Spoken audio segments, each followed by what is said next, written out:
Iga na sa state of calamity na rin ang bayan ng Tibuli sa South Cotabato dahil sa tindi ng pinsala ng El Nino. Batay sa datos sa Municipal Disaster Risk Reduction and Management Council, maabot sa mahigit 62 million pesos ang halaga ng pinsala ng mainit na panahon doon. Nauna na nagdeklara ng state of calamity ang mga bayan ng Banga at Surala sa nasabing probinsya.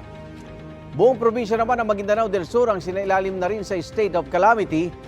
Sa pagtatala ng PDRMO, mahigit 345 million pesos na ang danyos ng tagtuyot sa mga pananim doon. Ilang araw na lang, deadline na ng consolidation ng mga prangkisa para sa PUV Modernization Program. Kaya hiling ng Grupong Piston sa Korte Suprema, aksyonan na ang hinihingi nilang temporary restraining order para rito. Noong nakaraang linggo, sinabi ng Korte Suprema na nasa deliberasyon pa ang petisyon ng grupo na inihain noon pang Disyembre.